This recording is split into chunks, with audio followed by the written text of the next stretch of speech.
Soalan 11, sebuah cerek elektrik diisi dengan air 500 gram. Cikgu terus labelkan 500 gram ini sebagai M kita pada suhu 30 darjah. Ini suhu.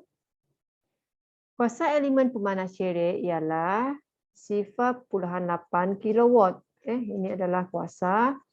Anggap bahawa semua haba dari elemen pemanas dipindahkan ke air dan diberi nilai muatan haba tentu air ialah 4,200 joule per kilogram per darjah Celsius. Okay, untuk soalan A yang pertama, hitungkan tenaga haba yang diperlukan untuk menaikkan suhu air kepada 100 darjah Celsius. Kita lihat dulu, terdapat perubahan suhu atau tidak di sini. Okay. Dari 30, dia akan didih kepada 100, maka terdapat perubahan suhu. Jadi rumus yang kita akan guna ialah Q sama dengan MC theta. Jadi A yang pertama, letak sini. Q sama dengan MC, ini perubahan suhu ni theta, di mana M kita akan tukar kepada kg. 0.5 kg, C 4,200, kemudian theta, perubahan suhu. Jadi kita akan tolak 100 dengan 30. Okay. Tekan kalkulator, hitung dengan betul. Anda akan dapat 147,000 joule. Okay. Okay, sekarang kita balik ke soalan yang kedua. Okay, soalan kedua. Kita tengok dulu. Okay, hitungkan masa yang diambil. Maksudnya kita nak cari T oleh cerek untuk memanaskan air kepada suhu 100 darjah Celsius.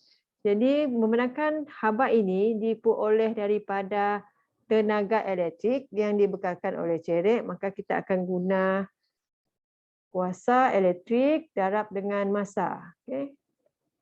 Dan itulah kuantiti haba kita yang kita peroleh tadi. Okay, kita nak masa, cikgu ni darab, kita buat sebelah jadi bahagi. Okay. Jadi Q per P. Apa Q yang kita akan guna? Kita guna Q yang kita baru peroleh tadi. Kita guna Q ni 147,000. Hati-hati dengan kuasa. Memang kuasa sudah diberi 0.8 kilo.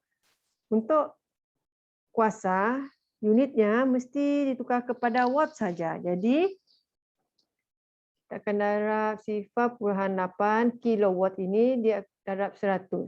Darab 1,000, maafkan cikgu. Kilo ini 1,000. Dia akan jadi 800. 800 watt. Jadi nilai inilah yang akan kita gantikan. 800. Ingat, kita nak tukar. Jadi akhir sekali, masanya adalah 183,75, unitnya adalah saat.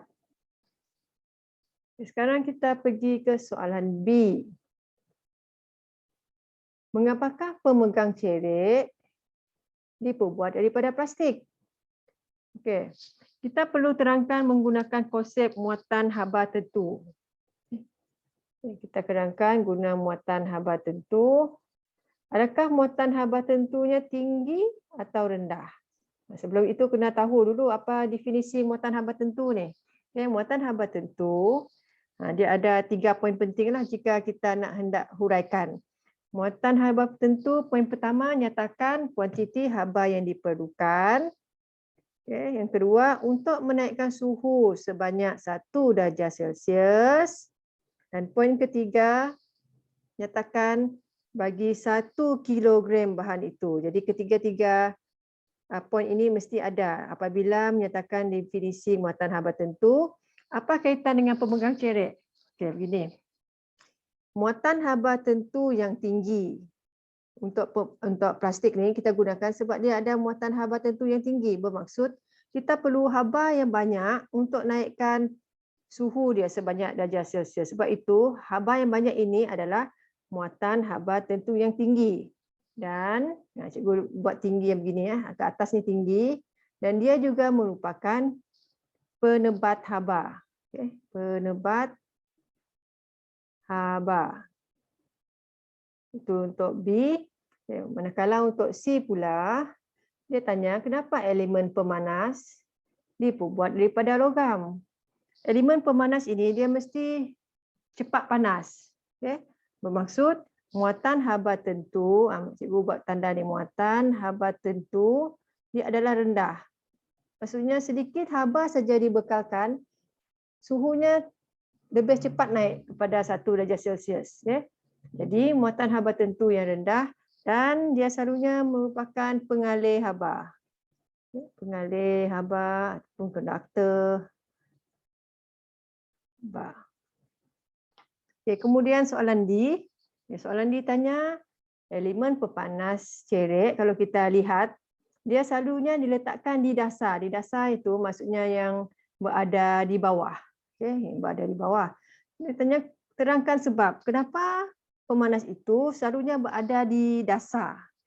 Jadi sebenarnya apabila kita panaskan air yang panas, dia akan bergerak ke atas. Air panas dia gerak ke atas. Ini air yang panas ni. Manakala air yang sejuk, dia akan turun ke bawah. Ni air sejuk ni, dah sejuk ni dia turun bawah. Ni sejuk. Jadi kita akan namakan proses ini adalah proses perolakan. Apa itu perolakan? Kalau dah lupa, okey, cikgu terangkan balik. Perolakan ini sebenarnya dia adalah pemindahan haba melalui bendaleh.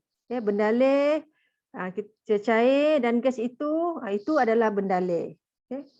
Jadi cecair dan gas ini, untuk gas ini dia cecair, dia akan memindahkan haba melalui proses yang kita panggil sebagai proses perolakan. Proses perolakan di mana yang cikgu terangkan tadi ialah air akan bergerak ke atas apabila panas, kemudian dia akan turun apabila dia sejuk. Okay. Maka dengan ini seluruh air dapat dipanaskan.